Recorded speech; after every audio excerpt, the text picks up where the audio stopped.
இனி வரும் காலங்கள் தேர்தல் காலங்கள். இந்த தேர்தல் காலங்களில் நாம் உறுதியாக நின்று முயற்சியில் நாம் வெற்றியும் பெறுவோம் என்ற நிலை நமக்கு சேரும் என்பதையும், அதற்கு காலம் கணிந்து கொண்டிருக்கிறது. சில ரகசியங்கள் அதில் இருக்கிறது. அனைவருக்கும் அதை இப்பொழுது பகிர வேண்டிய சூழ்நிலையில் நாங்கள் இல்லை. ஏதோ சொல்கிற ரகசியம்னு சொல்லிட்டு ரகசியம் இருந்தால் சொல்லுங்க. அது தங்கமலை ரகசியமா இல்லை சிதம்பரம் ரகசியமா, என்ன ரகசியம் சொல்லிட்டு போங்க. அதனால் ரகசியம்னு சொல்லி தொண்டர்களை ஏமாத்துகிற வேலையை தான் 4 ஆண்டு காலத்துக்கு மேலாக இன்றைக்கி ஓபிஎஸ்ஸும் அவருடைய வகையறுக்கெல்லாம் செய்கின்ற விஷயங்கள். எனவே அது நிச்சயமாக தொண்டர்கள் மத்தியில் எடுபட போகிறது கிடையாது. டாக்டர் வெங்கடேசனை சந்திக்கின்ற பொழுது வெங்கடேசன் எந்த சோபாவில் உட்கார்ந்திருந்தார், அப்பொழுது உதயகுமார் எப்படி இருந்தார் அந்த நிலைகளை என்பதை நான் கண்கூடாக பார்த்திருக்கிறேன். அதை சொன்னால் அரசியல் நாகரிகமாக இருக்காது என்பதை தெரிவித்துக் கொள்கிறேன். முதலில் மாண்புமிகு அம்மா அவர்களுக்கு அடையாளம் தெரிந்தால் போதும். உதயகுமார் எப்படி சொல்கிறதே புரியவில்லை. இனிமேல் உதயகுமார் எங்களை பற்றி பேசுவதை நிறுத்திக் கொள்ள வேண்டும். அப்போது அம்மா அவர்கள் தங்கள் மீது வைத்திருந்த அபிமானத்தை பற்றி இந்த சாமானிய தொண்டர் உதயகுமார் இடத்திலையும் பகிர்ந்து கொண்டார்கள் என்பதை நான் வெளியே சொன்னால் அது அரசியல் நாகரிகமாக இருக்காது. இப்போது வேண்டுமானாலும் உங்களுடைய சுயரூபத்தை தெரிந்து கொள்வதற்கு தங்க தமிழ்ச்செல்வன் தொடங்கி நயினா நாகேந்திரன் தொடங்கி இன்னும் எத்தனை தலைவர்கள் என்னால் பட்டியலிட்டு சொல்ல முடியும். எனக்கு எச்சரிக்கை விடுகிற தகுதி உங்களுக்கு இல்லை. நான் எந்த எச்சரிக்கையும் எதிர்கொள்வதற்கு தயாராகத்தான் இருக்கிறேன். இன்னும் விவாதிக்க வேண்டும் என்று நீங்கள் விருப்பப்பட்டால் நான் தயாராக இருக்கிறேன். ஓபிஎஸ் தலைமையில் ஆலோசனை கூட்டம் நடைபெற்றது. அந்த ஆலோசனை கூட்டத்தில் ஓபிஎஸ் பேட்டி கொடுத்துருக்காரு. என்னன்னா ஏங்க இந்த கொசுக்களை பற்றி பேசுகிறீங்க. நாட்டில் பார்த்தீங்கன்னா எவ்வளோ பிரச்சனைகள் இருக்குது. கொசுக்கள் பற்றி பேசுகிறதுக்கு நேரம் இது. அருமையனன் ஓபிஎஸ்ஸாக இருக்கட்டும், வேறு யாராக இருக்கட்டும், இந்த அதிமுக வளர வேண்டும் நினைத்தால் நீங்கள்லாம் வழக்கு மன்றத்துக்கு போகவே கூடாது. அப்போ ஒரு 6 மாதம் பொறுமையாக இருங்க. நான் எங்களை போன்ற சட்டமன்ற உறுப்பினர் அண்ணன் எடப்பாடியார்ட்ட போய் கேட்குறோம், அண்ணே நல்லா இருக்கண்ணே சேர்த்துக்கோம்னு கேட்குறோம். அம்மாவே உத்தரவு போட்டதுக்குனால் யாருடைய சிபாரிசும் எங்களுக்கு தேவையில்லை.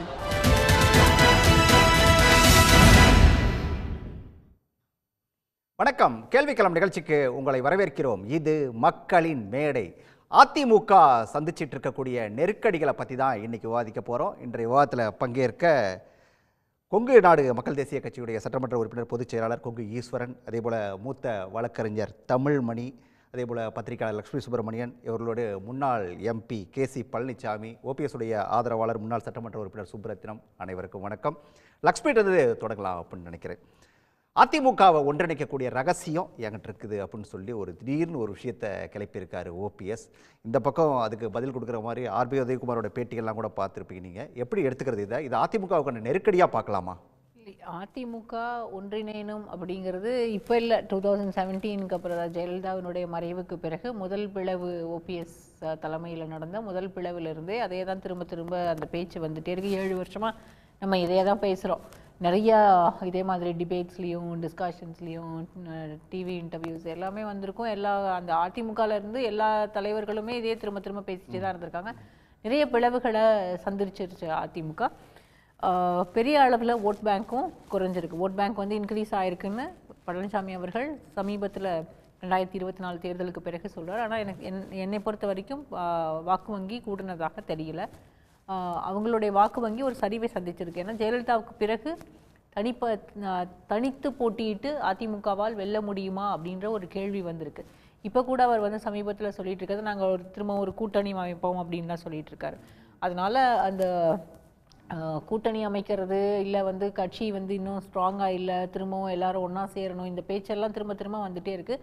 ஒரு கட்டத்தில் கூட அதிமுகவில் குழப்பங்கள் இல்லை, அதிமுக மீண்டும் பழைய நிலைமையில் அதே மாதிரி அவங்க ரொம்ப ஸ்ட்ராங்காக இருக்காங்க அப்படின்னு நம்ம பேசுறதுக்கான தருணம் வரவே இல்லை இது வரைக்கும். இந்த 7 வருஷத்தில் திரும்ப ஏடிஎம்கேல இருக்க கன்ஃபியூஷன்ஸையும் அந்த ஃபிஷர்ஸையும் தான் பேசிகிட்டே இருக்குமே தவிர இல்லை ஏடிஎம்கே ஸ்ட்ராங்காக இருக்காங்க. இவ்வளோ ஆன்டி இன்கம்பன்சி இருக்கக்கூடிய ஒரு சூழல்லையும் அதிமுக வெற்றி பெறும் அப்படின்னு நம்மளால சொல்ல முடியல. இந்த கழகம் அப்படிங்கிறது, இந்த பேச்சு அப்படிங்கிறது அந்த குழப்பங்களுக்கான ஒரு தீர்வா இருக்காதா? இல்லை இது இந்த கலகம் வந்து எங்கே போய் முடியும் அப்படின்னு எனக்கு தெரியல. ஆனால் என்னன்னா இதுக்கு பின்னால் பிஜேபி இருக்குன்றதை நம்ம வந்து தெளிவாக புரிஞ்சுக்க முடியுது. பிஜேபிக்கு ஒரு லாங் டேர்ம் பிளான் இருக்குன்றதும் புரியுது.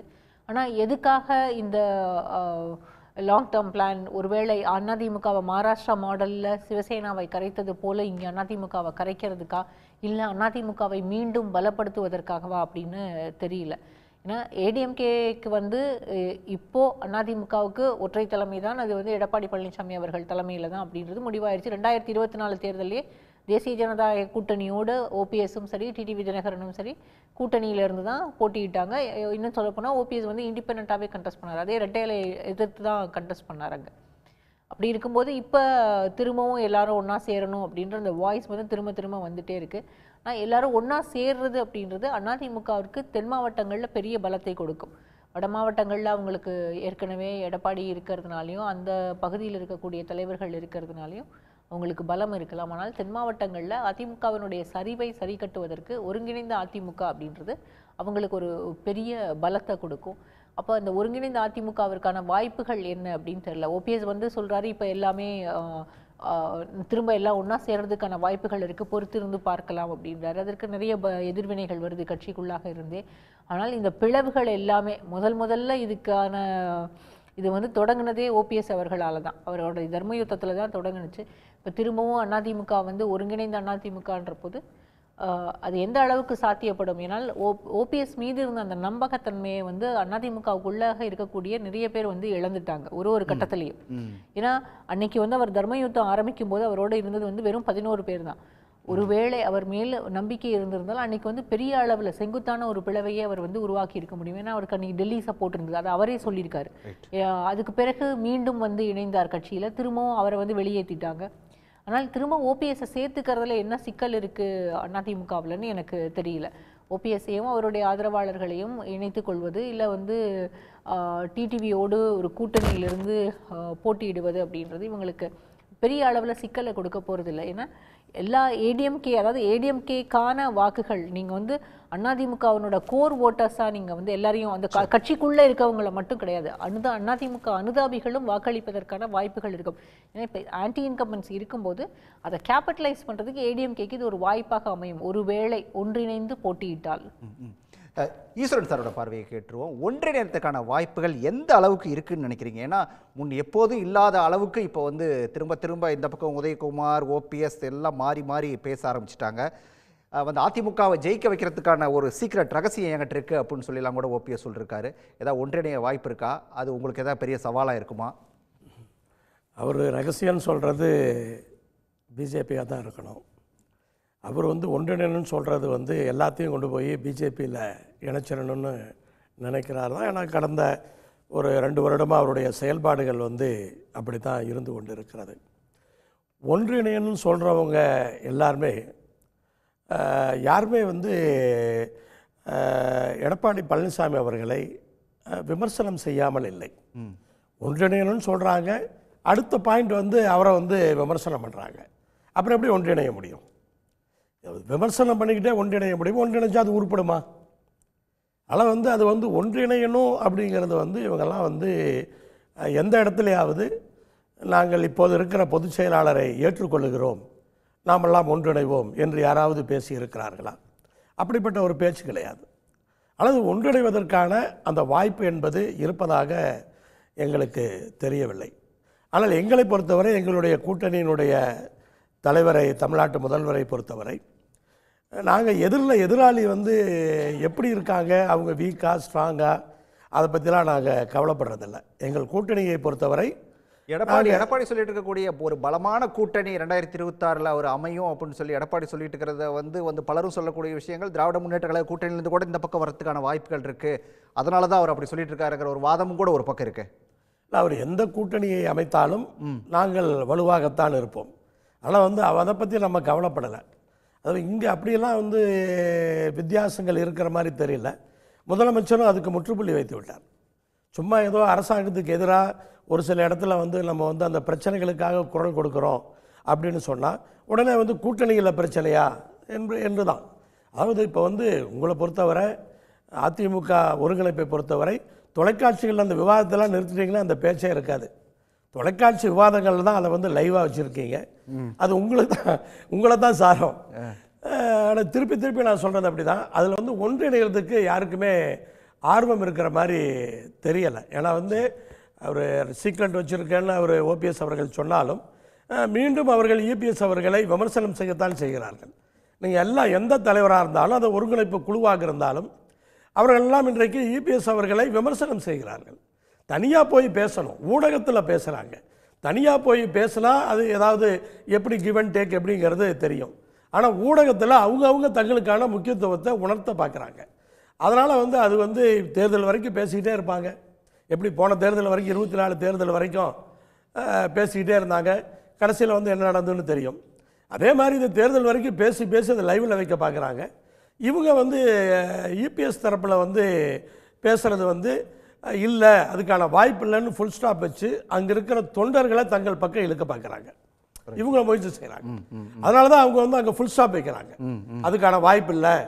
ரொம்ப ஒரு மரியாதைக்குரிய ஜெயக்குமார் அவர்கள் கூட அது கொசு அப்படின்லாம் கூட விமர்சனம் செய்திருக்கிறார். காரணம் என்னவென்று சொன்னால் இவர்கள் அதற்கு ஒரு முற்றுப்புள்ளி வைக்க பார்க்கிறார்கள். அவர்களும் இவர்களை ஏற்றுக்கொண்டு வருவதற்கு தயாராக இருக்கிற மாதிரி தெரியல. அதனால் அதற்கான வாய்ப்பு இருக்கிற மாதிரி எங்களுக்கு தெரியல. ரைட்டு. கேசிபி, உங்களோட பார்வை என்ன? என்னென்ன வகையிலையோ வந்து ஓபிஎஸ் முயற்சி பண்ணி பார்க்குறாரு, ஆனாலும் இபிஎஸ் அதுக்கெல்லாம் இடம் கொடுக்குற மாதிரி தெரியல. இந்த இணைப்புக்கான சாத்தியம் ஏதாவது இருக்குதா? திரும்ப ஒரு மாதிரி ஆர்கியூமெண்ட்டாகவே தானே போயிட்டு இருக்குது. நிச்சயமாக வருகிற சட்டமன்ற தேர்தலுக்கு முன்பாக அதிமுக ஒன்றிணைகிற வாய்ப்பு மிக அதிகமாக இருக்குது. இப்போ திமுகவில் இருக்கிற கூட்டணி கட்சிகளே பார்த்தீங்கன்னா அரசாங்கத்தை விமர்சிக்காமையா இருக்கிறாங்க. அவங்க கூட்டணியில் இருக்கிறாங்க, ஒரே முதலமைச்சர், ஒரே அரசாங்கம். கூட்டணிங்கிற போது அவங்க அந்த அரசாங்கத்தில் நடக்கிற தவறுகள் வந்து விமர்சிக்கிறாங்க.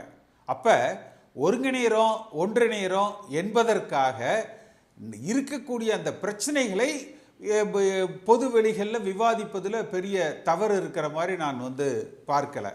அடுத்து பல இடங்களில் நானே சொல்லியிருக்கேன், எடப்பாடி பழனிசாமி அவர்களே முதலமைச்சராக தொடரலாம், எடப்பாடி பழனிசாமி அவர்களே பொதுச் செயலாளராக தொடரலாம். அதை ஏற்றுக்கொண்டு பாஜக கூட்டணி இல்லை என்கிற அந்த முடிவையும் ஏற்றுக்கொண்டு அந்த உத்தரவாதத்தோடு அதிமுக ஒன்றிணையலாம். இது நானே பல தளங்கள்ல நான் இது நீங்க சொல்லிருக்கீங்க. ஓபிஎஸ் சொல்றாரு என்கிட்ட ஒரு சீக்ரெட் இருக்குன்னு சொல்லிட்டு அவர் இன்னொரு விஷயத்தை சொல்றாரு. ஒரு தொண்டர் தான் விரைவில் அந்த பொதுச் செயலாளர் பதவிக்கு வருவார். பொதுச் செயலாளர் ஒரு பதவியே இருக்காது, தலைவர் அதான் வந்து ஒருங்கிணைப்பாளர் பதவிக்கு வருவாரு அப்படின்னு சொல்லி ஓபிஎஸ் பேசியிருக்காரு. அவர் பேசுறப்ப கூட அமித்ஷா வந்து சொன்னதை கேட்டுக்கணும்னு சொல்றாரு. அதையும் நீங்க யோசிக்கணும். இல்ல, அதாவது அதிமுக ஒன்றிணைந்து விட கூடாதுங்கிறது திமுகவும் அதனுடைய கூட்டணி கட்சிகளும் தான் ரொம்ப சர்வ ஜாக்கிரதையாக இருக்கிறாங்க. எப்படியாவது இந்த கட்சி ஒன்றிணைந்து விடக்கூடாது, அதிமுக பலம் பெற்று விடக்கூடாது என்பதில் திமுகவும் அதனுடைய கூட்டணி கட்சிகளும் தான் மிகுந்த அக்கறையோடு ஆர்வத்தோடு வந்து இருக்கிறாங்க. அடுத்து எடப்பாடி பழனிசாமியை ஏற்றுக்கொண்டு தான் எல்லாரும் இணையறோம் அப்படிங்கிறது தான் ஓபிஎஸ் தரப்புலையும் சொல்றாரு. ஓபிஎஸ்ஸே பல இடங்களில் எந்த தியாகத்துக்கும் நான் தயார் என்று சொல்றாரு. அடுத்து திரு ராஜன் செல்லப்பா அவர்கள் சொல்றது மாதிரி நீங்கள் எல்லாம் 6 மாதத்துக்கு எதுவுமே பேசாதீங்க, நான் வந்து அதுக்கப்புறமா நாங்கள்லாம் போய் திரு எடப்பாடி பழனிசாமி அவர்கள் இடத்துல பேக்க சொல்கிறோம் அப்படின்னா அது வந்து ஒருத்தரை கொச்சைப்படுத்துவதை போல ஒரு சிபாரிசு செய்து சேர்க்கக்கூடியது அல்ல. கட்சி என்பது எல்லோருக்கும் பொதுவானது. அடுத்து நீங்கள் கடந்த காலங்களில் புரட்சி தலைவர் எம்ஜிஆர் இருந்த காலத்தில், ஜெயலலிதா அம்மா இருந்த காலத்தில் கட்சிக்கு அப்பாற்பட்டு அவர்கள் செல்வாக்கு மிக்கவர்களாக இருந்தாங்க. அப்போ அதனால் பார்த்தீங்கன்னா ஒரு மற்றவர்கள் இணைகிற பொழுதோ அல்லது பேசுகிற பொழுதோ கட்சியில் பிரச்சனைகள் வருகிற பொழுதோ கிட்டத்தட்ட டோட்டல் சரண்டர் அப்படிங்கிற மாதிரி வந்து இருந்தாங்க. ஆனால் எடப்பாடி பழனிசாமி அவர்கள் காலத்தில் ஆளுகிற கட்சியாக இருக்கிற பொழுது அவர் முதலமைச்சராக பொறுப்பெடுத்திருக்கிறார். இன்னும் அவருடைய தனிப்பட்ட செல்வாக்கு கட்சிக்கு அப்பாற்பட்டு எடப்பாடி பழனிசாமி செல்வாக்கானவர் என்பது இன்று வரை பெரிய அளவில் நிரூபிக்கப்படலை. அப்போ ரெட்டலை சின்னம் யாரிடத்துல இருக்குதோ, ரெட்டலை சின்னத்துக்கு யாருக்கு கையெழுத்திடுகிற அதிகாரம் இருக்குதோ அவர் மட்டுமே அதிமுகவினுடைய வாக்கை பெறுகிறவராக இருப்பார், அதிமுக கட்சியில் செல்வாக்கு பெறுபவர்களாக இருப்பார். இதுதான் இன்றைய தேதிக்கு தமிழ்நாட்டு அரசியல் களத்தில் அதிமுகவுக்கு இருக்கிற ஒரு வாக்கு வங்கி. அப்போ மீண்டும் இந்த அரசாங்கத்து மேலே அதிகபட்ச அதிருப்திகள் இருக்கு. திரு ஈஸ்வரன் அவர்களுக்கே தெரியும், கொங்கு மண்டலத்தில் அது நாய்க்கடியாகட்டும், வெள்ளாட்டுக்குட்டி சாகர பிரச்சனையாகட்டும், ஒரு அமைச்சருக்கு பார்த்தீங்கன்னா அதிகபட்ச போலீஸ் பாதுகாப்பு அவர் தொகுதிக்குள்ளேயே போட்டு வச்சிருக்கிறாங்க. திரு ஈஸ்வரன் கூட அதில் விவசாயிகள் பக்கம் நின்று தான் குரல் கொடுத்தாரு. அதே போல் பார்த்தீங்கன்னா பல்லடத்தில் இரட்டை கொலை நடந்தது, இன்றைக்கு வரைக்கும் அது விசாரிக்கப்படலை. அப்போ மேற்கு மண்டலத்திலேயே இந்த திமுக கட்சிக்கு மிகப்பெரிய ஒரு எதிர்ப்புகள் இருக்கு, தமிழ்நாடு முழுக்க இருக்கு. ஆனால் அதிமுக பிளவுபட்டிருக்கிற ஒரே காரணத்தினால திமுக வருகிற தேர்தலில் வெற்றி பெற்று விடலாம் என்று நினைக்கிறார்கள். ஆனால் இதை கொஞ்சம் எடப்பாடி பழனிசாமி அவர்கள் விட்டு கொடுத்து இந்த இயக்கத்தை ஒன்றிணைப்பதில் இதில் எல்லோரும் இப்போ சென்ற முறை அவருக்கு சட்டமன்ற உறுப்பினர்கள் குறைவாக இருந்த பொழுது, தினகரனால் இந்த ஆட்சி கவிழ்ந்து விடும் என்கிற பொழுது அவராகவே முன் திரு எடப்பாடி பழனிசாமியே இந்த இயக்கத்தை ஒன்றிணைக்கணும் திரு செங்கோட்டையன் அவர்களிடத்திலும் என்னிடத்திலும் தெரிவித்தார். நாங்கள் முயற்சி எடுத்து இதை ஒருங்கிணைத்தோம். இன்றைக்கும் திரு செங்கோட்டையன் சொல்றதும் இந்த கட்சி ஒன்றிணையணும் என்பதுதான். என் போன்றவர்களது கருத்துக்களும் இந்த கட்சி ஒன்றிணைய வேண்டும் என்பதுதான். கொஞ்சம் விட்டு கொடுத்து இந்த இயக்கம் ஒன்றுபட்டால் எந்த கூட்டணியும் தேவையில்லை, எந்த கூட்டணியும் இல்லாமல் தனித்து நின்று ஆட்சி அமைக்கிற பலத்தை அதிமுக பெற்றுவிடும். அதனால அதிமுக எப்படி ஆட்சி அமைக்க முடியும் அப்படிங்கிறதுக்கான காரணத்தை நீங்க சொல்றீங்க. அந்த ஒரு சீக்ரெட்டை சொன்னார்ல, என்ன சீக்ரெட், என்கிட்ட ஒரு சீக்ரெட் இருக்குன்னு. அதை ஓபிஎஸ் உடைய ஆதரவாளர் சுப்ரத்னத்தை கேட்டுருவோம். ஏன்னா சுப்ரத்னன் தான் கூடவே இருக்கார், ஓபிஎஸ் கூடவே. சுப்ரத்னன் சார், என்ன அந்த சீக்ரெட்? ஈஸ்வரன் சொன்னாரு பிஜேபி அப்படின்னு சொல்லிட்டு, உங்களுக்கு தான் தெரியாது என்ன சீக்ரெட்னு. ராஜா சார் வணக்கம், அனைவருக்கும் வணக்கம். சீக்ரெட் என்ன? அன்னை கேசிபி அன்னை சொன்னது மாதிரி ஒரு சீக்ரெட் இல்லை. கட்சி ஒன்று இணைந்தால், பிரிந்து கிடக்கக்கூடிய சக்திகள் அனைத்தும் ஒன்று சேர்ந்தால் அதிமுக நிச்சயமாக தமிழ்நாடு அரசியல் என்பது இருதுருவ அரசியல். திமுக திராவிட முன்னேற்ற கழகம், அனைத்து இந்திய அண்ணா திராவிட முன்னேற்ற கழகம் என்ற அடிப்படையில் அரசியல் சுழற்சியானது நகரும். எனவே எங்களுக்கு நாங்களே பலத்தை உருவாக்கி கொள்ளலாம். அந்த அடிப்படையில் தான் அது ஒன்று இணைந்தால் இணைவது தான் பல முறை அவர் வெளிப்படையாக சொல்லிட்டாரு. அவர் சொன்ன விஷயம் அதிமுகவை வெற்றி பெற வைப்பதற்கான ரகசியம் என்கிட்ட இருக்கு அப்படின்னு சொல்லியிருக்காரு ஓபிஎஸ். ஆமாம் சார், ராஜா சார், வெற்றி பெறுவதற்கான ரகசியம் கட்சி பிரிந்து கிடக்கக்கூடிய சக்திகள் எல்லாம் ஒன்றிணைந்தால் மற்ற கட்சிகள், தமிழ்நாட்டில் இருக்கக்கூடிய மற்ற அரசியல் கட்சிகள் பரவாயில்ல, AIADMK now that it has become a unified force, ஒரு மிகப்பெரிய பலம் வாய்ந்த இயக்கமாக ஒன்றிணைந்து விட்டது. எனவே அங்கே கூட்டணி வைத்துக் கொள்வதில் நமக்கு அரசியல் லாபம் இருக்கிறது என்று அரசியல் லாப நட்ட கணக்கு போட்டு நல்லவர் திரு இபிஎஸ் அவர்கள் சொன்னார். நான் நாடாளுமன்றத்தில் பலமான கூட்டணி அமைத்து காண்பிப்பேன் என்று சொன்னார். என்ன கூட்டணி அமைச்சார்?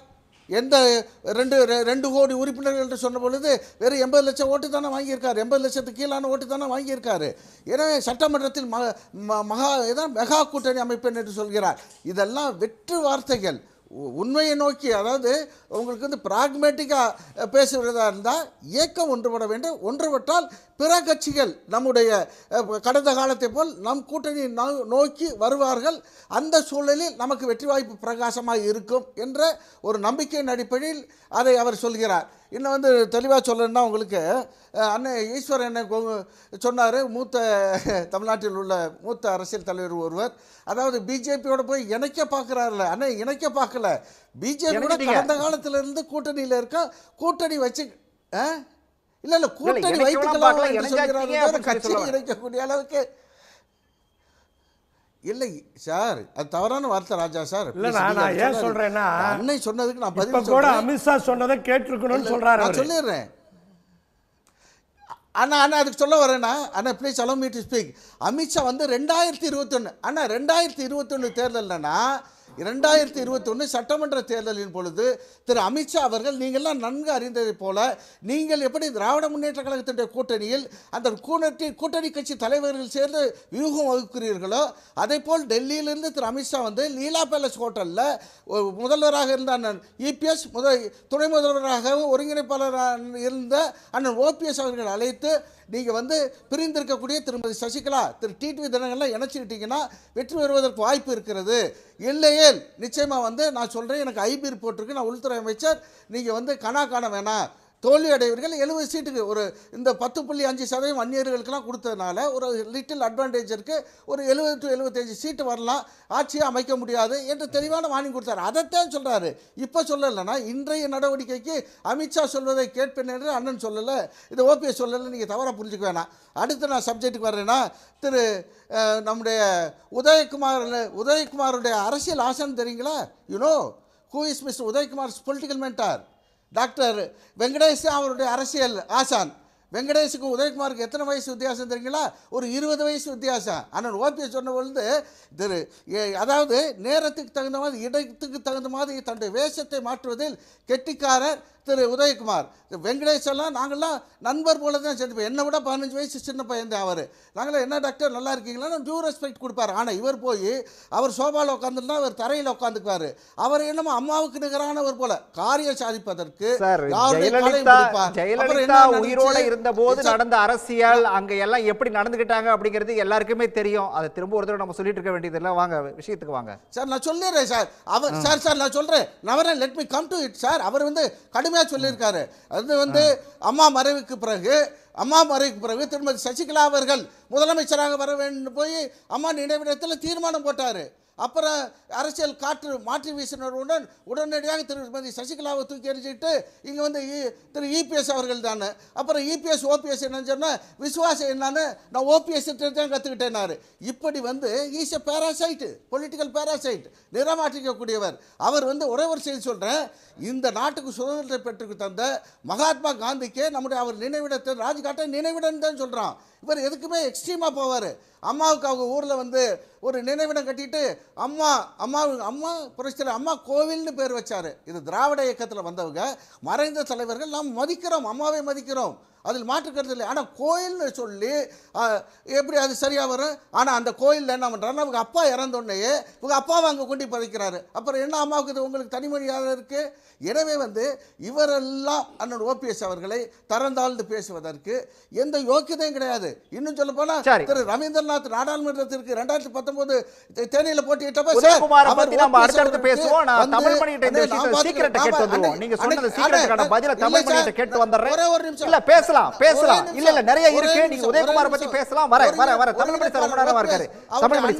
ஒன்றிணைந்தால் தான் ஜெயிக்க முடியும். அதை தான் அவர் சொல்றாரு. அதுதான் சீக்கிரட்டுக்கான ஃபார்முலா அப்படின்னு சொல்லிட்டு சுப்ரத்ன சார் சொல்றாரு. 4-5 கருத்து வேகமா சொல்லிருங்க. அதுக்கு பிறகு எனக்கு ஒன்றும் பேச சான்ஸ் வேண்டியதில்லை. சரி, சகோதரர் ஒரு பியூட்டிஃபுல் கருத்து சொன்னார். ஊடகங்கள் தான் எந்த இஷ்யூமே அலைவா வச்சுக்குது. 100க்கு 100 சகோதரர் கரெக்ட். அதை அப்படியே பின்பற்றி உங்க ஊடகம் நான் சொல்லலை, தயவு செஞ்சு புரியுது, ஊடகங்கள் எல்லாத்தையும் தான் சொல்றேன்.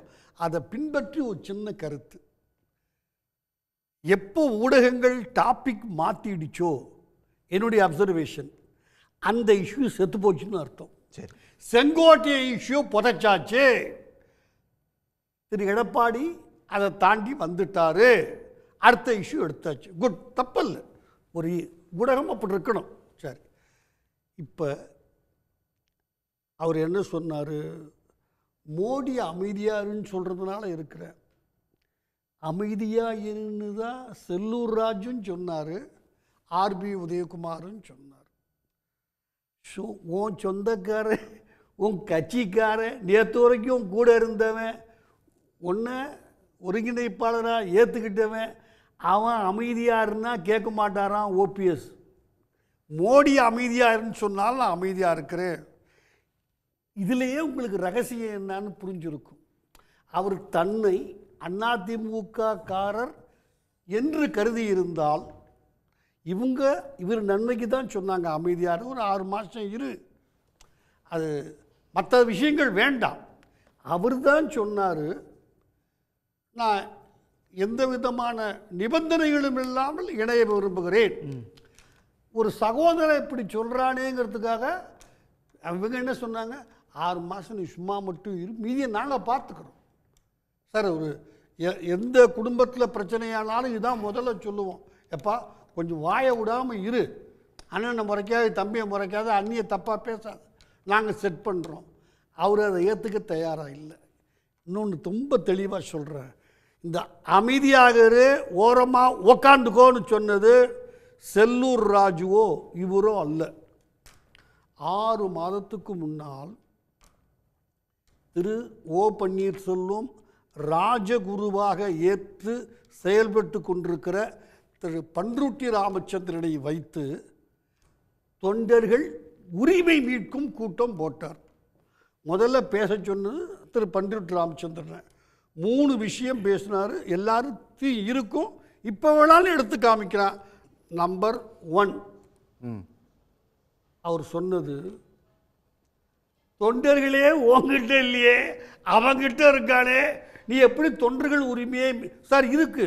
நான் பொய்யெல்லாம் சொல்றவனே கிடையாது, சொந்த வாழ்க்கையில கூட சொன்னார் சார். அது போய் சார், ஜமக்காலத்துல வண்டி கட்ட போய் தமிழ்மணி வழக்கம் போல இதுல இருந்தே தெரியுது. அவுத்து விடாதீங்க. எப்ப நான் பேசக்குள்ள நீங்க பேசுறீங்களோ தமிழ்மணி அப்பையில இருந்தே நீங்க யார் என்னன்னு தெரியுது. இது இல்லன்னு சொன்னால் என்ன தண்டனை கொடுத்தாலும் நான் ஏத்துக்கிறேன். தமிழ்மணி எல்லாருக்கும் உள்ளது. ஜமக்காலத்துல தேசிக்கு வேண்டாம் சொன்னா கேளுங்க. உங்க வயசு நான் மதிக்கிறேன், வேண்டாம் கூலிக்கு மாரடிக்கிற வேலையை முதல்ல சொன்னது. இல்ல தனிப்பட்ட தாக்குதல் வேண்டாம், வேண்டாம் வேண்டாம். சுப்ரத்னம் தனிப்பட்ட தாக்குதல் வேண்டாம். தொண்டர் உரிமையே அப்படிதான் சார் செய்வாங்க. யாராவது அறிவா பேசினா இவங்களுக்கு கொடுக்கப்பட்டிருக்க இன்ஸ்ட்ரக்ஷனை பேச விடாம பார்த்து நான் தான் என் கருத்தை சொன்னேன். அவரு மதிக்கிற பன்ருட்டி ராமச்சந்திரன் அடுத்தது, நீ எதை செய்தாலும் தோத்துக்கிட்டே இருக்குத சார். இதுக்கு ஸ்பீச் இருக்கு. ஓகே, 3 விஷயம் சொன்னார். தொண்டர்கள் நம்ம கிட்ட இல்லை, எப்படி உரிமை மீட்ப 1. நம்பர் 2, நீ எதை செய்தாலும் 8 தோல்வி 10 தோல்வி பழனிசாமி எல்லாம் சொன்னார்ல சார். அதுக்கு முந்தி திரு பன்ருட்டி ராமச்சந்திரன் சொன்னார், நீ எதை செய்தாலும் தோத்துக்கிட்டே இருக்கிற. 3, எனவே எல்லாம் சரியாகிற வரைக்கும் சார் இது சரியில்லைன்னா என்ன தண்டனை கொடுத்தாலும் நான் பப்ளிக்ல ஏத்துக்கிறேன். இருக்கு, ஆன் ரெக்கார்டு இருக்கு. நீங்க ராஜகுருவா ஏத்துக்கிட்டு செயல்படுற அவர் சொன்னதையும் நீங்க கேட்கல. இன்னைக்கு நீங்க சொன்னீங்க, அதுக்கு பிறகு அவங்க 2 பேர் நீ சொல்றது நியாயம், நாங்கள் உங்களை சேர்த்துக்கணும், கொஞ்சம் மட்டும் வாயகையே விட்டு கெடுத்துறாது சார். எல்லா குடும்பங்கள்லையும் இதான் முதல், எப்பா நீ எதுவும் கெடுத்துறாதரான்னு சொன்னாங்க. இதை தாண்டி அவர் ஏன் ஆர்வி உதயகுமார் பேசினார், அவர் பேச்சில் கவனிச்சிங்களா? தான் எங்கே உட்காந்துருந்தேன், டாக்டர் வெங்கடேஷ் எங்கே உட்காந்துருந்தார், இவர் எங்கே உட்காந்துருந்து, இப்படி உட்காந்துருந்த இடங்கள் சொல்கிறாரு. அவர் என்ன சொல்ல வர்றாருன்னா, கடைசியாக நீ உட்காந்துருந்த சீட்டை நான் தான் பறிச்சுக்கிட்டேன், ஸ்பீக்கர் முதல்ல மாட்டேங்கிட்டேன்னாரு. அப்புறம் நான் கோர்ட்டுக்கு கேஸ் போட்டார் எடப்பாடி பழனிசாமி. ஸ்பீக்கருக்கு டைரக்ஷன் கேட்டு முதலமைச்சரே அட்வைஸ் பண்ணார் ஸ்பீக்கரை, இல்லை இவருக்கு கொடுக்கணும் நீங்கன்ட்டு, அவரை வேற இடத்துக்கு அனுப்பிச்சாச்சு. ஆக கடைசியாக ஓபிஎஸ்க்கு ஏற்பட்ட ஒரு பின்னடைவு, நான் மரியாதையான வார்த்தையை பயன்படுத்துகிறேன், தன்னால் ஏற்படுத்திக்கிறதுக்காகத்தான் அதை சொல்கிறார். அமைதியாரு, நான் பார்த்துக்கிறேன். இதை விட என்ன பொறுப்பாக பேச முடியும்? அவன் ஏதாவது திட்டுனாதானா? எனவே அமைதியாக இரு, பொறுத்துருங்கிறது இதுதான். சரி, வரேன். லக்ஷ்மி மேடம், இப்போ நடந்துட்டு இருக்கிற விவகாரங்கள் அப்படிங்கிறது வந்து யாருக்கான நெருக்கடியாக பார்க்கலாம்? அதாவது ஓபிஎஸ்க்கான நெருக்கடியாக பார்க்கலாமா, இல்லை இபிஎஸ்க்கான நெருக்கடியாக பார்க்கலாமா? இதில் யாருக்கு பின்னடைவுன்னு எடுத்துக்கிறது? ஒட்டுமொத்த அதிமுகவுக்குமே பின்னடைவுங்க. இதில் ஏன் தனியாக பிரித்து பார்க்குறீங்க? நீங்கள் பிரிஞ்சு தானே நிற்கிறாங்க, பிரிஞ்சு நிற்கிறாங்க. இபிஎஸ்க்கு ஓபிஎஸ்க்கு இனி இழக்கிறதுக்கு ஓபிஎஸ்க்கு எதுவுமே இல்லை. அவருக்கு கட்சியில் பதவி கிடையாது, எதிர்கட்சியில் எதிர்கட்சி துணைத் தலைவர் அப்படிங்கிற அந்தஸ்தும் போயிடுச்சு. அவருக்கு கான்ஸ்டியூஷனல் போஸ்ட் எதுவுமே கிடையாது. இன்ஃபேக்ட் எதிர்கட்சி துணைத் தலைவருங்கிறது கான்ஸ்டியூஷனல் போஸ்ட் கிடையாது. கட்சியிலையும் பொறுப்பு இல்லை, கட்சியில் உறுப்பினரும் கிடையாது. ராமநாதபுரத்தில் இண்டிபெண்ட்டாக கண்டெஸ்ட் பண்ணி அதுவும் தோல்வி. அதாவது தனித்து இருந்தால் அவருக்கு செல்வாக்கு இல்லை அப்படிங்கிறது அந்த எலெக்ஷன் ரிசல்ட்டும் சொல்கிறது. ஸோ ஓபிஎஸ்க்கு நீ இழக்கிறதுக்கு எதுவுமே கிடையாது. இந்த கன்ஃபியூஷன்ஸில் பெரிய அளவில் சரிவு ஏற்படும் அப்படின்னா அது வந்து எடப்பாடி பழனிசாமிக்கு தான் ஏற்படும். ஏன்னா அவர் தான் பொறுப்பில் இருக்கிறார், அவர் தலைமையில் தான் கட்சி இருக்கிறது, அவருக்கு பின்னால் தான் தொண்டர்கள் இருக்கிறாங்க, பலமான கட்சின்னு பேசப்படுது. செங்கோட்டையன் இஷ்யூ ஆகட்டும், அதற்கு பிறகு நடக்கக்கூடிய சலசலப்புகளாக இருக்கட்டும், இப்போ திரும்ப திரும்ப எல்லாரும் பேச ஆரம்பிச்சிருக்கதாகட்டும், எல்லாரும் ஒருங்கிணைந்து தான் ஒருங்கிணைந்து தான் வெற்றியை கொண்டு வர முடியும்னு சொல்கிறதாக இருக்கட்டும், இது எல்லாமே எடப்பாடி பழனிசாமிக்கான பின்னடைவாகத்தான் பார்க்கணும். இன்னும் சொல்லப்போனால் இந்த கோர்ட்டில் வந்த இப்போ சமீபத்தில் போன வாரத்தில் கோர்ட்டு கொடுத்த தேர்தல் ஆணையம் விசாரிக்கலாம் அப்படின்னு 2 லீவ்ஸ் கேஸில் கொடுத்த அந்த ஆர்டருமே அதையுமே வந்து அவருக்கான பின்னடைவாகத்தான் பார்க்கணும். ஸோ டெல்லி வந்து ஏதோ ஒரு வகையில் அதிமுகவை அதாவது ஒரு அச்சுறுத்த நினைக்கிறது அப்படின்னு தான் புரிஞ்சுக்கணும். எடப்பாடியை நெருக்க ஆரம்பிச்சிட்டாங்க, நெருக்கடி உருவாக தொடங்கி இருக்கிறதுன்னு தான் புரிஞ்சுக்கலாம். ஏன்னா செங்கோட்டையன் அவர்கள் இவ்வளவு நாளைக்கு அமைதியாக தான் இருந்தார். இன்னும் சொல்ல போனா அந்த 6 பேர் கொண்ட ஒரு குழு வந்து எடப்பாடி பழனிசாமி அவர்களை நேரில் சந்திச்சு பேசினாங்க அப்படின்னு செய்திகள் வெளிவந்தது. அந்த செய்தியை வந்து இமீடியட்டா அவர் மறுக்கவும் இல்லை, ஆதரிக்கவும் இல்லை. ஆனால் கொஞ்ச நாள் கழிச்சு அதிமுக பார்ட்டி ஆஃபீஸில் நடந்த கூட்டத்துக்கு பிறகு வெளியில் வந்து வேலுமணியை பக்கத்தில் வச்சுக்கிட்டே அந்த மாதிரியான எந்த கூட்டமும் நடக்கலை அப்படின்னு சொன்னார். ஆனால் அதற்கு ஒரு 2-3 நாட்கள் கழிச்சு எனக்கு தெரிஞ்சு தமிழ் ஹிந்துவில் வந்த ஒரு பேட்டின்னு நினைக்கிறேன், செங்கோட்டையனுடைய பேட்டியில் செங்கோட்டையன் சொல்லியிருந்தார், நாங்கள் எல்லாரும் சந்தித்தது உண்மை, ஏன் வந்து அதிமுக ஒருங்கிணையக்கூடாது, எல்லாரையுமே ஒன்றா சேர்த்துக்குங்கன்னு நாங்கள் சொன்னது உண்மை அப்படின்னு சொன்னார். ஆனால் எடப்பாடி பழனிசாமி அவர்கள் அதற்கு பிறகு அதை மறுக்கவும் இல்லை, ஆமாம் அவர் சொன்னது உண்மைதான்னு சொல்லவும் இல்லை. அப்போ அதை வந்து உண்மைதான்னு நம்ம புரிஞ்சுக்கணும். ஏன்னா செங்கோட்டையனும் அந்த 6 பேர் கொண்ட குழுவில் இருந்த ஒரு நபர். அப்படி இருக்கும்போது இன்னைக்கு இருக்க இந்த சலசலப்புகள் எல்லாமே அவருக்கான ஒரு பின்னடைவாக தான் பார்க்கணும். இப்போ இவ்வளோ இன்னைக்கு வந்து லாங்குவேஜ் பாலிசியும் NEP-யை பற்றியும் பேசிக்கிட்டு இருக்கோம். எடப்பாடி பழனிசாமி தரப்புலேருந்து ஒரு அறிக்கை வந்தது. இன்றைக்கி வந்து எல்லா டிஎம்கே வந்து ப்ரொட்டஸ்ட் பண்ணியிருக்காங்க, டிஎம்கே அலையன்ஸ் பார்ட்டிஸ் ப்ரொட்டஸ்ட் பண்ணியிருக்காங்க. ஆனால் அதிமுக வந்து அவங்களோட சேர்ந்து ப்ரொட்டஸ்ட் பண்ணணும்னு சொல்லலை. ஆனால் டெல்லியை எதிர்த்து அந்த காட்டமான வார்த்தைகளோ அதற்கு எதிரான போராட்டங்களோ அதிமுக தரப்பிலிருந்து வரல. அவங்க வந்து அதாவது ஸ்டேட்டில் வெற்றி பெறணும் அப்படின்னா இங்கே ஸ்டேட்டில் இருக்க ரூலிங் பார்ட்டியை டிஎம்கேவை அப்போஸ் பண்ணணும், ஆன்டி இன்கம்பன்சியை கேபிட்டலைஸ் பண்ணணும்னு நினைக்கிறாங்க, அது சரிதான். ஆனால் ஒரு மெகா கூட்டணி அப்படின்னு பேசும்போது பாரதிய ஜனதா கட்சியை தவிர்த்து வேறு எந்த கட்சியோடும் அவர்களால் இப்போ வந்து அவங்களால கூட்டணி வைக்க முடியாதுன்னு நான் நினைக்கிறேன். விஜயோட வந்து பேசிக்கிட்டு இருக்காங்க, விஜய் கட்சியோட கூட்டணி வைக்க போகிறாங்கன்ற செய்திகள் எல்லாம் வருது. ஆனால் அவ்வளவு பெரிய உயரத்தில் இருந்த கிட்டத்தட்ட 30 ஆண்டுகளுக்கு மேலாக ஆட்சியில் இருந்த ஒரு கட்சி புதுசாக ஒரு நடிகர் தொடங்கின கட்சியை நம்பி திரும்பவும் ஒரு கூட்டணி அமைச்சா அந்த கூட்டணி மூலமாக தான் ஜெயிக்கணும் அப்படின்ற கட்டாயத்துக்கு தள்ளப்பட்டிருக்கிறதா அப்படின்னா அதை விட வருத்தத்துக்குரியது வேறு எதுவுமே இல்லை. ரைட். ஈஸ்வரன் சார், நீங்கள் கூட அந்த கல்வி நிதியை கொடுக்காத ஒன்றிய அரசை கண்டித்து நடந்த ஆர்ப்பாட்டத்தில் கலந்துட்டு கூட வந்துட்டு இப்போ தான் பேசிட்டு வந்திருக்கீங்க. ஆனால் எடப்பாடி தரப்புலேருந்து ஒரு அறிக்கைங்கிறது மட்டும்தான் வந்துச்சு, ஸ்ட்ராங்காக எதிர்க்கலை பாஜகவை. அப்போ ஒரு சின்ன டவுட் இருக்குது அப்படிங்கிற மாதிரி லக்ஷ்மி ஒரு பார்வையை முன் வச்சாங்க. அதை எப்படி எடுத்துக்கிறது அப்போ? இல்லை, அந்த சந்தேகம் வந்து தொடர்ந்து இருந்துக்கிட்டு தான் இருக்குது. ஏதோ அவரையும் ஏதாவது தடுக்குதா அப்படிங்கிறதான். ஸ்ட்ராங்காக நாங்கள் கூட்டணி போகமாட்டோம்னு சொல்லிட்டு இருந்தாலும் கூட வலிமையாக ஓபிஎஸ் தெளிவாக தான் இருக்கார், பாஜக கூட போகணும், பாஜக கூட்டணியில் போகணுங்கிறதுல அவர் தெளிவாக இருக்கார். அவரை பற்றி நம்ம ஒன்றும் விமர்சிக்க வேண்டியதில் விட்டுடலாம், ஏன்னா அவர் சொல்லிட்டார் வெளிப்படையாக. ஆனால் இவங்க வந்து நாங்கள் பாஜகவை எதிர்க்கிறோம் அப்படின்னு சொல்லி சொன்னாலுமே கூட ஒரு ஸ்ட்ராங்கான எதிர்ப்பு இல்லை. ஆமாம், ஒரு சாஃப்ட் ஹேண்ட்லிங் தான் அவங்ககிட்ட இருக்குது. ஏன்னா தொடர்ந்து வந்து ஊடகத்துலேயும் சமூக வலைதளங்கள்லேயும் ஏன் வந்து ஸ்ட்ராங்காக எதுக்க மாட்டேங்கிறீங்க அப்படின்னு சொல்லி வந்து அந்த விமர்சனங்கள் இல்லாமல் இல்லை. இப்போ என்ன அப்படின்னு சொன்னால், இப்போ ஒன்றிய அமைச்சர் மரியாதைக்குரிய தர்மேந்திர பிரதான் அவர்கள் எடுத்து வச்சிருக்கிற அல்லது அடுத்த நாள் மாற்றிக்கிட்டார் அதை, அவர் பேசியிருக்க அந்த பேச்சுங்கிறது 26 சட்டமன்ற தேர்தலை நோக்கி எங்களுடைய கூட்டணி பயணிப்பதற்கு ஒரு அருமையான ஒரு வாய்ப்பை வந்து அவர் கொடுத்துருக்காரு. உண்மையில் வந்து தமிழ்நாட்டு மக்கள் அத்தனை பேரையும் அவர் ஒற்றுமைப்படுத்தி இருக்கிறார். தமிழ்நாட்டு மக்கள் அத்தனை பேருமே எல்லா கட்சிகளுமே இன்றைக்கு வந்து அட்லீஸ்ட் குறைஞ்சபட்சம் ஒரு அறிக்கையாவது கொடுத்துருக்காங்க. திமுக தலைமையில் இருக்கிற நாங்கள் இன்றைக்கு ஒரு வலிமையாக ஒரு ஆர்ப்பாட்டத்தை செய்து அந்த உண்மை நிலையை எல்லாம் அங்கே எடுத்து சொல்லி இருக்கிறோம். ஆனால் ஒன்றிய அரசை பொறுத்தவரை இப்போ வந்து ஒரு பிளாக்மெயில் செய்கிற ஒரு அரசாக அது மாறி இருக்கிறது. ஏன்னா மாறி இருக்கிறது அந்த பிளாக்மெயிலே அதிமுகவும் சிக்கிருச்சு அப்படின்னு சொல்லலாமா? இருக்கலாம். அதாவது பின்னையே வந்து இவங்க பண்ணுறாங்க அப்படிங்கிறதுக்கு ஒரு மறைமுகமான பேச்சு அதுவாக தான் இருக்கும். ஏன்னா அவங்க வந்து இப்போ வந்து சுப்ரீம் கோர்ட்டு ஜட்ஜா அது முடிச்சு வந்தால் அவர் கவர்னர் ஆகிடலாம், ஐபிஎஸ் ஐஏஎஸ் அதிகாரிகளாக முடிச்சு வந்தால் கவர்னர் ஆகலாம், ராஜ்யசபா உறுப்பினர் ஆகலாம். இதெல்லாமே பிளாக்மெயில் தானே. அப்படி பார்த்தீங்கன்னா துணைவேந்தர் ராஜேந்திர பாலாஜி மேலே வழக்கு, சிபிஐ வழக்கு. துணைவேந்தரை நியமிக்கிறதுல வந்து இன்னைக்கு வந்து யூஜிசியோட மெம்பர் போடணும், போட்டால் தான் நான் நியமிப்பேங்கிற மாதிரி இருக்கிறதும் அது ஒரு பிளாக்மெயில் தான். ஸோ நீங்கள் வந்து பார்த்தீங்கன்னு சொன்னால் இப்போ உதய் மின் திட்டத்தில் சேர்ந்தா தான் இந்த நிதி அப்படின்னு சொன்னாங்க. இதே தான் இப்போ கல்விக்கு என்ன பண்ணுறாங்களோ அதே அப்போ பண்ணாங்க. அப்போ உதய் மின் திட்டத்தில் சேர்ந்தா தான் அந்த நிதி அப்படின்னா அது பிளாக்மெயில் தான்.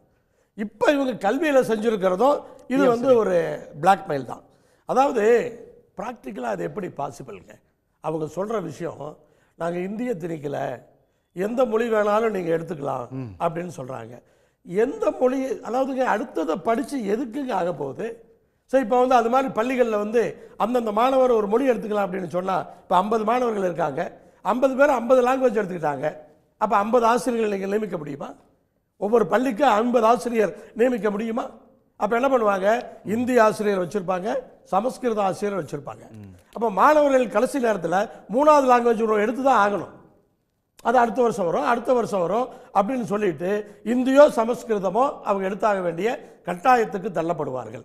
இதுதான் அவங்களுடைய நோக்கம். இப்போ அதுலேயே வந்து ஹிந்தி மட்டும் இல்லை, நீங்கள் வந்து 3வது எக்ஸாமு, 5வது எக்ஸாமு, 8வது எக்ஸாம், இதையெல்லாம் நீங்கள் வந்து மாணவர்கள்ட்ட போய் சொன்னீங்கன்னு வச்சுக்கோங்க, இது முழுசாக அங்கே வந்து எடுத்து சொன்னோம்னா மாணவர்கள் போராட்டம் முதல்ல நடந்த இந்திய எதிர்ப்பு போராட்டத்தை விட இப்போ அதிகமாயிடும். நீ ஒரு சப்ஜெக்ட் எக்ஸ்ட்ரா படிக்கணும், உனக்கு 3வது பப்ளிக் எக்ஸாம், 5வது பப்ளிக் எக்ஸாம், பாஸ் ஆனால் தான் மேலே போக முடியும்.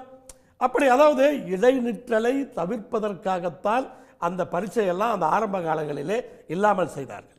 இப்போ உதாரணத்துக்கு சொன்னால் என்னோட கிளாஸ்மேட்ஸே, நான் 4வது படிக்கிறப்ப என் கிளாஸ்மேட் ஒருத்தர் வந்து ஃபெயில் ஆகிட்டார். ஃபெயில் ஆனோடனே நான் ஜூனியர்ஸ் கூடலாம் படிக்க மாட்டேன் அப்படின்னு கல்வியை நிறுத்திட்டார். இன்றைக்கி பெரிய தொழிலதிபராக இருக்கார், அது வேறு விஷயம். ஆனால் படிப்பு போச்சு. அதே மாதிரி 8வது படிக்கிறப்போ அதே மாதிரி தான். இது மாதிரி பல வகுப்புகளிலே படித்தவர்கள் அப்போ வந்து பாஸ் பண்ண முடியாது, அடுத்த கிளாஸுக்கு போக முடியாதுன்னா அவங்க வந்து அந்த படிப்பை வந்து தொடர்றது கிடையாது. அப்போ என்ன ஆவாங்க? இவங்க கொண்டு வந்திருக்கிற விஸ்வகர்மா, வேறு வழியே இல்லை. வசதி இருக்கிறவன் அவன் எதாவது பொழைச்சிக்கலான்னு வச்சுக்கோங்க. பட் வந்து வசதி இல்லாதவங்க அப்போ இவங்க கொண்டு வந்திருக்கிற அப்பா தொழில விஸ்வகர்மா அந்த திட்டத்துக்குள்ள போறதை தவிர வேற வழியே கிடையாது. அதனால இந்த மும்மொழி கொள்கை அப்படின்னு இவங்க சொல்லி இருக்கிறது, இன்னைக்கு நிதி தரமாட்டேன்னு மிரட்டுறதெல்லாம் அதுக்கு பின்னாடி இவ்வளவு விஷயங்கள் இன்னைக்கு இருக்குது அப்படிங்கிறத நான் வந்து மாணவர்கள் ஸ்கூலெல்லாம் கேட்டேன், அப்படியே கொந்தளிச்சிருக்கிறான். உனக்கு 3வது பரீட்சை, 5வது பரீட்சை, 8வது பரீட்சை மட்டும் இல்லை, ஒரு சப்ஜெக்ட் எக்ஸ்ட்ரா படிக்கணும் அப்படின்னு சொன்னா கொந்தளிச்சிருக்கான். எப்ப நீட்டை கொண்டு வந்தாங்களோ, நீட்டை கொண்டு வந்த உடனே +1 +2 படிக்கிறதே விட்டாங்க, சும்மா பாஸ் பண்ணா போதும், அது மாதிரி ஆகிப்போச்சு. என்ன தேவையோ அதைத்தான் படிக்கிறோம். ரைட். சுப்ரத்னம், உங்ககிட்ட தான் பாஜக வேணுங்கிறதுல ஓபிஎஸ் ரொம்ப உறுதியாக இருக்காரு, ஆனால் வேண்டாங்கிறதுல இந்த பக்கம் வந்து எடப்பாடி தரப்பு அதுவும் ஒரு பக்கம் உறுதியாக இருக்கு. இது இணைப்புங்கிறது எப்படி சாத்தியமாகும்? அதை இணைக்கலாம்னு திரும்ப திரும்ப சொல்லிட்டு இருக்காரு ஓபிஎஸ், அது எப்படி சாத்தியமாகும்? வேண்டாங்கிறதுல எங்கன்னா இபிஎஸ் வந்து உறுதியாக இருக்காரு. இவ்வளோ பெரிய மொழி பிரச்சனை தமிழ்நாடு 3 நாளாக தமிழ்நாடே மொழி பிரச்சனையில் இன்னைக்கு வந்து இப்போ மத்திய கல்வி அமைச்சர் பிரதான் பேசின முன்னாடி தீப்பத்தி எரிஞ்சுக்கிட்டு இருக்கு. ஜெயக்குமார் என்ன சொல்கிறாரு, 6 மாதத்துக்கு முன்னாடியே இபிஎஸ் அறிக்கை விட்டுட்டாரு, அதனால் ஒரு அறிக்கை தேவையில்லைன்ட்டு. எப்படின்னா சாஃப்ட் பெடலிங்னு சொல்லுவோம்ல, மயில் தொகையினால் நீவி கொடுப்பது. மத்திய அரசை, பிஜேபி அரசை மயில் தொகையினால் நீவி கொடுக்கக்கூடிய செயலை செய்து கொண்டு இருக்கிறார்கள். இவர் என்ன வேலூரில் நடந்த மீட்டிங்கில் இபிஎஸ் என்ன பேசுகிறாரு, மத்திய அரசை நான் வேண்டி கேட்டுக்கொள்கிறேன், கண்டனம் கூட கிடையாது, நாங்கள் வந்து என்டிஏ அலையன்ஸில் இருக்கோம், தொடரும்னு வெளிப்படையாக பட்டவர்த்தனமான ஓபிஎஸ் சொல்கிறது நீங்கள் கிண்டல் கேலிங்க இருக்கிறவங்க பேசுகிறீங்க, சரிங்களா? ஆனால் வந்து அவர் சும்மனாலும் ஒரு பொய்யை சொல்லிட்டு, ஆனால் எப்படா கதவு திறக்கும், நம்ம போய் அங்கே செட்டில் ஆகிக்கலான்ட்டு திரு இபிஎஸ் எடுக்கக்கூடிய நடவடிக்கை வந்து பெருசாக பேசப்படலைங்கிறது தான். உங்களுக்கு அதிகாரம் வேணும் அப்படிங்கிறதுக்காக எந்த எல்லைக்கும் போக தயாராகிடுவீங்க அப்படின்னு சொல்லி உதயகுமார் வச்ச குற்றச்சாட்டை, ஓபிஎஸ் நோக்கி உதயகுமார் வச்ச குற்றச்சாட்டை எப்படி அப்புறம் எடுத்துக்கிறது? அண்ணா இப்போ நான் சொன்னேன்ல, நீங்கள் கடந்த காலத்தை ஆனால் இங்கே பாருங்க, தலைவர் மறைவுக்கு பிறகு அனைத்து இந்திய அண்ணா திராவிட முன்னேற்ற கழகத்திற்கு தலைமையேற்ற புரட்சித் தலைவர் அம்மா காலத்தில் நீக்க ஒழுங்கு நடவடிக்கை எடுக்கப்படாதவர்கள் 2 பேர். ஒன்று பொதுச் செயலாளராக இருந்த அம்மா, இன்னொன்று பொருளாளராக இருந்த அண்ணன் ஓபிஎஸ் அவர்கள். அதாவது பொருளாளர் பதவிக்கு அதிமுக ஒரு சின்ன சென்டிமெண்ட் உண்டுனா, தலைவர் காலத்தில் கிருஷ்ணராயபுரம் திரு சவுந்தரபாண்டியன் பொருளாளர், அவர் 2 வருஷத்தில் அவர் அரசியலுக்கே போயிடுச்சு. அப்புறம் மாதவன் மூத்த தலைவர் முடிஞ்சிச்சு. அடுத்தடுத்து ராஜகண்ணப்பன் அண்ணன் அரசியல். அப்புறம் சேடபட்டியார் கட்சியை விட்டே நீக்கப்படுகிறார். அண்ணன் திண்டுக்கல் சீனிவாசன் 12 வருஷம் சஃபர் ஆனார். டிடிவி தினகரன் திருமதி சசிகலா அம்மையாருக்கு சொந்த அக்காமையை வெளியேற்றப்படுகிறார். ஆனால் ஓபிஎஸ் அவர்கள் நியமிக்கப்பட்டதிலிருந்து அம்மா மறைகிற வரையும் திரு ஓபிஎஸ் இபிஎஸ் உடன்பாடு ஏற்ற வரையும் அந்த சென்டிமெண்ட்டை உடைச்சு தொடர்ந்து அந்த பொருளாளர் பதவியில் இருந்தது மட்டுமல்ல, கடைசி காலத்துல, அதாவது ஜெயலலிதாவுடைய கடைசி காலத்துல ஓபிஎஸ் மேல இருந்த அந்த நம்பிக்கையை ஜெயலலிதா இழந்துட்டாங்க அப்படிங்கிற ஒரு குற்றச்சாட்டு கூட முன் வச்சார் இல்ல ஆர்பி உதயகுமார். அண்ணா அது தவறானதுன்னா நீங்கள் அது ஒரு தவறான செய்தி, மிக மிக தவறு அபத்தமான செய்தி.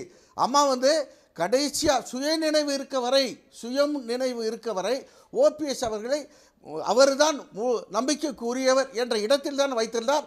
அதனால்தான் அன்றைக்கு ஆளுநராக இருந்த திரு வித்யாசாகர் ராவ் அன்றைக்கே சூழ்ச்சியானது. அம்மாவோட இதெல்லாம்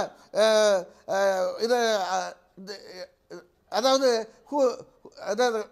அம்மாவுடைய முதலமைச்சருடைய பொறுப்புகளை எல்லாம் யார் கவனிப்பது என்கிற நேரத்தில் விவாதங்கள் எழுப்பப்பட்டது. அம்மாவுடைய ஒட்டுமொத்த லாக்காவும் திரு ஓபிஎஸ் அவர்கள் தான் கவனித்தார்கள். அது மட்டுமல்ல, பிறகு அம்மாவின் மறைவுக்கு பிறகு உடனடியாக முதலமைச்சராக அவர் பொறுப்பேற்க வைக்கப்பட்டார். இதுதான் யதார்த்தம். எனவே அம்மா கிட்ட எல்லாம் அங்கே இருங்க, திரு உதயகுமார் அம்மா டிராப் பண்ணாங்க மந்திரிலிருந்து. என்னன்னா, திருமதி சசிகலாவை வீட்டிலிருந்து வெளியேற்றின முன்னாடி சசிகலா அம்மையாரால் திரு டாக்டர் வெங்கடேஸ்வரால் பதவிக்கு போடப்பட்டவர் இவர் நம்முடைய விசுவாசி இல்லை என்று அம்மாவால் துரட்டி அடிக்கப்பட்ட இந்த நம்முடைய உதயகுமார் ஓபிஎஸ் அண்ணனை பற்றி விமர்சிக்கிறதுக்கு எந்த அருகதை இல்லை. ஒரே ஒரு செய்தினை, அம்மா அதாவது ஒரு பேட்டி கொடுக்குறாரு, அம்மாங்கிற தெய்வம் நடமாடக்கூடிய பகுதி இந்த செக்ரட்டேரியட்டு, ஏங்க நீங்கள் செருப்பு போடுறதுன்னா, நோ இங்கே தெய்வம் நடமாது. என்னங்க தெய்வம், நீங்கள் கண்ணில் எப்போங்க பார்த்தீங்க? தந்தை பெரியார் கூட கடவுள் இருக்கா இல்லையான்னு விவாதம் பண்ணுறப்ப கடவுள் நேராக வந்தால் நீங்கள் என்ன சொல்லுவீங்கன்னு கேட்டால், நேராக வந்தால் இருக்கிறாரு கடவுள், நான் ஒத்துட்டு போகிறேன், இந்த அநியாயங்களை மட்டும் தட்டிக்கல்னு சொல்லுவேன்னு பெரியார் சொல்லுவார். அதே போல் தெய்வம் நடமாடணுன்னு எந்த தெய்வத்தையாக பார்த்தோன்னா அம்மாங்கிற தெய்வம் நடமாடுது, அதனால் நான் செருப்பு போட மாட்டேன்னு இந்த செய்தியை இது கட்ட போட்டு வந்தோன்னா அம்மா இந்த நபரை கூப்பிட்டு இந்த மாதிரியெல்லாம் ஓவராக பில்டப் கொடுத்து என்னை அசிங்கப்படுத்தாத சொல்கிற புரியுதா? நானும் ஒரு சாதாரண மனித பிறவி தான், ஒரு முதலமைச்சராக இருக்கிறேன், அவ்வளோதான் மக்களுடைய நம்பிக்கை பெற்றவளா, என்ன போய் இப்படி பேசி ஏன் அப்படி அசிங்கப்படுத்துறீங்கன்ட்டு இவர் கண்டிக்கப்பட்டவர். எனவே இவர் இப்படி எல்லாம் சொல்ல அம்மாவுக்கு கோயில் கட்டுறங்கிறது இதெல்லாம் நடப்பில் ஈடுபடாத ஒரு செய்திகள்னா, அது மட்டும் இவருடைய மகன் ஒரு மகன் டெபாசிட் இழக்கிறாருங்க. இவர் டெபாசிட் திரு தமிழ்மணி அவர்களுக்கு மட்டும் ஒன்று ப்ளீஸ் தமிழ்மணி, அதாவது அண்ணன் நீங்கள் ஒரு மூத்த வழக்கறிஞர், கழகத்தோட அரசியல் ஆலோசகராக இருக்கக்கூடிய திரு பண்டூட்டியார் எப்படி ஒருங்கிணைப்பாளர் வச்சுக்கொண்டு நீ தோத்துக்கிட்டே இருக்கேன்னு யாராச்சும் பேசுவாங்களானே? நீங்கள் இருக்கக்கூடிய அத்தனை பேர் தயவு செய்து சொல்லுங்கள். லட்சுமி சுப்பிரமணியம் சொல்கிறாரு ஓபிஎஸ் தோற்றானே, அம்மா எங்களுக்கு சின்ன இல்லை, கட்சி இல்லை, கொடி இல்லை, 3.5 லட்சம் ஓட்டு வாங்கினா, தோத்தது டெபாசிட்டில் இருந்தது எடப்பாடி. அங்கே ராமநாதபுரம் மட்டும் இல்லை, 7 நாடாளுமன்றத்தில் டெபாசிட் இருந்தார். அவரை விட்டு போட்டு ஓபிஎஸ் தோட்டார், தனிச்சு தோட்டார்னா எதுவுமே இல்லாமல் 14 நாட்களில் நானும் பொறுப்பாளராக போயிருந்து 3.5 லட்சம் ஓட்டுமா? எங்களுக்கு மட்டும் கொஞ்சம் டைம் இருந்து முறையே நாங்கள் if at all we were given a breathing time definitely we would cross the border. தெரியுங்களா? அதுதான் உண்மை. சரி சரி சரி லட்சுமி ஏதோ உங்களுக்கு பதில் சொல்றாங்க. திரு ராஜன் செல்வா ஏதோ சொல்றது போல கரந்தால்னு பேசுறாரு. அது அவர் உங்களோட கேட்டாரு. நான் பார்ட்டி ஆளலாம் கரெக்ட், அவருக்கு பதில் சொல்ல வேண்டிய அவசியம். சரி ஓகே நம்ம சரி இப்போ பல சவால்கள், பல நெருக்கடி, எப்படி சமாளிக்க போறீங்க? டிபேட்டுக்கு பதில் சொல்லுங்க மேடம், டிபேட்டுக்கு பதில் சொல்லுங்க. நீங்க வைத்த இதுக்கு நான் அதாவது நான் சொன்ன நீ இழப்பதற்கு எதுவுமே இல்லைங்கிற அர்த்தத்துல தான் சொன்னேன். ஏற்கனவே அவர் கட்சியில பொறுப்புலயும் இல்ல, அவருக்கு ஒவ்வொரு முறையும் அவர் விட்டு கொடுத்துதான் இருந்திருக்காரு. எல்லா கட்டத்திலயுமே அவருடைய பொறுப்புகள் எல்லாமே விட்டு கொடுக்கப்பட்டுதான் இருக்கு. ராமநாதபுரம்ல ராம்நாட்ல அவர் கண்டெஸ்ட் பண்றது இண்டிபெண்டன்ட் கேண்டிடேட்டா கண்டெஸ்ட் பண்ணாரு. அதை தான் நான் சொன்னேன், இண்டிபெண்டன்ட் கேண்டிடேட்டா கண்டெஸ்ட் பண்ணாரு. அப்பவும் அவரால் வெற்றி பெற முடியலன்னு தான் சொல்லனே தவிர, தோல்விங்கிறது உண்மைதானே. 3.5 லட்சம் ஓட்டு வாங்கியிருந்தா என்ன, 4 லட்சம் ஓட்டு வாங்கியிருந்தா என்ன, தோத்தது உண்மைதானே, அதை தானே சொன்னேன் நான். யதார்த்தம் என்னதான் அதை தானே சொன்னேன். ஆமாம் சரி ஓகே ஓகே. இல்லைம்மா, சின்னமும் கொடியும் வச்சிருந்த திரு எடப்பாடி பழனிசாமி நீங்கள் சொல்கிறீங்கள கட்சி அவர்கிட்ட இருந்து எவ்வளோ வெறும் 70,000 ஓட்டு அவர் கேண்டிடேட் வாங்கினாருமா. எனவே வந்து நீங்கள் ஓபிஎஸ்சி இழப்பது கொண்டு நீங்க சொல்ற அர்த்தம் எப்படி அர்த்தம் படிக்கணும்னா, இரட்டையில இல்லைன்னா இரட்டையில இருந்தாலுமே வந்து வெற்றிக்கு வாய்ப்பு இல்லை அப்படின்றீங்களா நீங்க? இல்ல, ஓபிஎஸ்ங்கிற தனி மனிதருக்காக விழுந்த ஓட்டு என்பது ஒரு தொகுதியில தானே இருந்தது. எல்லா தொகுதிகளிலுமே ஓபிஎஸ்க்கான வாக்குகள் இருந்ததா சொல்லுங்க. நாங்க இந்த எதிர்கால தேர்தல்களை பாருங்கம்மா, எதிர்கால தேர்தல்களை பாருங்க. ரைட் அதை பார்த்துக்கலாம். நேரம் ரொம்ப குறைவா இருக்குது. தமிழ்மணி சார் பாஜகவை வந்து நேரடியா எதிர்க்கல அதிமுக அப்படிங்கிற ஒரு குற்றச்சாட்டு ஒண்ணு. உண்மை குற்றச்சாட்டு நான் உண்மைன்னு சொல்றேன். சரி அந்த குற்றச்சாட்டு நான் சொல்றேன். சரி அந்த குற்றச்சாட்டு நான் சொல்றேன். இன்னொன்னு சவால்கள் தொடர்ந்து நிறைய நெருக்கடி, எப்படி சமாளிக்க போறார் எடப்பாடி சார்? நேரடியா ஸ்ட்ராங்கா எதுக்குலன்னு நீங்க கேட்டீங்க. நான் ஆமா, நான் அதிமுகலாம் இல்லை, புரிஞ்சுக்குங்க. அவர் கூட இருக்கிற 6 பேர் எல்லா பத்திரிகையிலையும் வந்துச்சு நம்ம பிஜேபியோட சேரணும். அவருக்கு இருக்கிறது 2 கை 2 கண்ணு 1 மூளை. 6 பேர் அவரை பிடுங்குனீங்க, அவர் எப்படி எழுத்து பேசுவார்? யார் செயல்பட விடலை அவரை? எல்லா பத்திரிகையிலும் இருக்கு சார். எனவே அது தோல்வியா சரியாங்கிறது சார் எல்லாரையும் அணைச்சிக்கிட்டு போக வேண்டிய ஒரு தாய் ஸ்தானத்தில் இன்னைக்கு அவர் இருக்கிறார். அதனால் இதுவும் வேண்டாம் எதுக்குறேன் ஆனால் அறிக்கை விட்டுறார். சரி, ஏதோ உண்மை கிண்மை எல்லாம் சொன்னாங்கல்ல, இந்த நீட்டை ஒழிக்கிற எங்கள் உண்மை எங்கள் ரகசியம் எங்களுக்கு தெரியும், ஒரே நாளில் ஒழித்து விடுவோம். இப்போ என்ன ஆச்சு? நீட்டை பற்றி பேசுகிறத விட்டாச்சு. 6.5 வருஷத்துக்கு முந்தி சொன்னது இது ஏன் செய்தாங்களா? ரைட். எப்படி சார் இந்த இந்தி திணிப்பில் ரொம்ப உள்ளே போகாமல் நான் சொல்கிறேன். திமுக பதவியில் இருக்கிற போது மத்திய ஆட்சியில் கான்ஸ்டிடியூஷனை யாரும் படிக்கிறதில்லை. இதனுடைய விளைவுகள் நான் ஏற்றுக்கிறேன். 3/1/77 42வது அமெண்ட்மெண்ட் கொண்டு வந்து பொதுப்பட்டியலுக்கு இந்திரா காந்தி அம்மையார் மாற்றினார் கல்வியை. அதுக்கு பிறகு எத்தனை முறை 77 ஜனவரியிலிருந்து இன்னைக்கு வரைக்கும் யாரெல்லாம் மந்திரியாக இருந்திருக்கிறாங்க? ஏதாவது ஒரே ஒரு முறை பார்லிமெண்ட்டில் பேசியிருப்பாங்களா இது செய்தது தவறுன்னுட்டு? சரி, அது மட்டுமல்ல, கான்ஸ்டியூஷன் தெரிஞ்சவங்க எடுத்து பாருங்க. It shall be the duty of central government to promote ஹிந்தின்னு இருக்கு. ஒரே ஒரு எம்பி பேசுனது உண்டா பார்லிமெண்ட்ல? இதை மாத்தியா பிடிச்சி ஏரியா இதுன்னு சொன்னது உண்டா? எத்தனை தடவை எம்பிஆர் இன்னைக்கு இருக்கிறீங்க, நாளை காலைல சொல்லலாம்ல. அது இருக்கிற வரைக்கும் சார் இன்னைக்கு வரைக்கும் இருக்குது. It shall be the duty of central government to promote Hindi. தப்பு சரி, நான் தயாராக இருக்கேன் பேசுறதுக்கு. இவ்வளவு பதவி சுகத்தை அனுபவிச்ச திமுக அதை மாத்துன்னு சொல்லக்கூடாது. சரி, 20 ஆண்டுகளுக்கு முன்னால தயாநிதி மாறன் போறார். 4 சீனியர், இவர் ஜூனியர் மோஸ்ட் கட்சியில் எம்பி கூட கிடையாது. டெல்லியில் காங்கிரஸோட பேசுறதுக்கு ரிப்போர்ட்டர்கள் கேட்குறாங்க கலைஞரை, ஏன் இவர் போகிறார்? ஜூனியர் மோஸ்ட் கட்சியிலே நேத்தனை சேர்ந்து அவருக்கு தான் ஹிந்தி தெரியும். இதுக்கு பிறகு நான் பேச விரும்பல. ஆன் ரெக்கார்ட் நான் சொல்கிற ஒவ்வொன்றுக்கும் நான் பொறுப்படுத்துக்கிறேன். அவர் அன்னைக்கு எம்பி கிடையாது, கட்சியில் இவருடைய சொந்தக்காரர் கட்சியில் சேர்ந்துருக்கிறார். ஹிந்தி எல்லாருக்கும் தெரிஞ்சுக்கணுங்க அவசியம் இல்லைல்ல. யார் தெரிஞ்சாங்களோ ஹிந்தி தெரிஞ்ச ஒருத்தர் கூட பேச போகிறாங்க. அவர் இப்போ ஹிந்தி படிக்கலாம்னா என் பிள்ளை படிக்க கூடாதா சார்? உங்களை யாரும் படிக்க வேண்டாம்னு சொல்லலையே. படிக்க வேண்டாம்னு யாராவது சொன்னாங்களா? லட்சுமி இதில் குறிக்கிட்டாங்க. உங்களுக்கு விருப்பம் இருந்தா நீங்க படிக்கலாம், உங்க பிள்ளைக்கு விருப்பம் இருந்தா படிக்கலாம். எல்லாம் தெரியும் எனக்கு. ஒரு சாதா ஸ்கூலில் நடத்தினாதான் சார் சாதா பசங்க படிக்க முடியும். ஒரு சாதாரண அரசு பள்ளியில் தமிழ்மணி சார் இவங்க யாரும் உங்களை இந்திய படிக்க வேண்டாம்னு சொல்லி சொல்லாது. திணிக்க வேண்டாம் தான் சொல்றாங்க. போனது ஒரு கார்ப்பரேஷன் ஸ்கூல்ல, ஒரு கவர்மெண்ட் ஸ்கூல்ல சார். இதெல்லாம் நான் 3 மணி நேரம் மூச்சு விடாம பேச முடியும். எங்கேயாவது சொல்லுங்க, ஒரு ஏழை மாணவன் எங்க படிப்பான்? அவரு படித்தார். அவர் மாறன் பையன் படிக்கலாம், டியூஷன் வச்சு பெரிய பள்ளிக்கூடத்தில். இவன் படிக்கணும்னா ஒரு சாதா ஸ்கூல்ல இருக்கணும். ரைட்டு. லக்ஷ்மி நிறைவா அவர் சொன்னதுக்கு மட்டும் பதில். வந்து சாதாரண பள்ளிக்கூடத்தில், அரசாங்கம் நடத்தக்கூடிய பள்ளிக்கூடத்தில் ஹிந்தி கற்றுத்தரணும்னு எந்த மொழி வேணாலும் யார் வேணாலும் படிச்சுக்கலாம். இப்போ சிபிஎஸ்சி ஸ்கூல்ஸ்லேயே எப்படி இருக்குன்னா 3 லாங்குவேஜ் பாலிசி இருக்குது 3 சிபிஎஸ்சி ஸ்கூல்ஸில். ஆனால் சிபிஎஸ்சியில் அந்த சாய்ஸ் இருக்குது. நீங்கள் வந்து ஜெர்மன் எடுத்துக்கலாம், இல்லை வந்து ஹிந்தி எடுத்துக்கலாம், இல்லை வந்து ஃப்ரெஞ்சு எடுத்துக்கலாம், இல்லை சமஸ்கிருதம் எடுத்துக்கலாம். நீங்கள் வந்து 8ஆம் வகுப்பு வரைக்கும் 9ஆம் வகுப்புக்கு பிறகு ஒரு கிளாசிக்கல் லாங்குவேஜ் அதில் சேர்ந்துடும். ஸோ இது வந்து ஒரு பேர்டன் ஆகும். எனக்கு புரிஞ்ச என்னுடைய தாய்மொழியில் என்னுடைய கல்வியை நான் படிக்கும்போது அது எனக்கு எவ்வளவு இலகுவாக இருக்கும். நம்ம எங்கே எஜுகேஷன், நம்ம ஸ்டேட் கவர்மெண்ட்டுக்கு ஸ்கூல்ஸ்க்கு வரக்கூடிய குழந்தைகள் எப்படின்னா, ஒன்று முதல்ல இப்போ தான் கல்வி கற்கக்கூடிய ஜெனரேஷனாக இருப்பாங்க. அவங்களுக்கு நீங்கள் வந்து தெரியாத ஒரு மொழியை சொல்லித்தரணும், அந்த மொழியை நீங்கள் படித்து அதில் நீங்கள் பாஸ் பண்ணாதான் நீங்கள் வந்து ரேங்க் எடுக்க முடியும் அப்படின்னு சொல்கிறதும், உங்கள் மொழியிலே நீங்கள் படித்து உங்கள் கல்வி அறிவை நீங்கள் வளர்த்துக்குங்கன்னு சொல்கிறதும் எவ்வளவு பெரிய வேறுபாடு அது.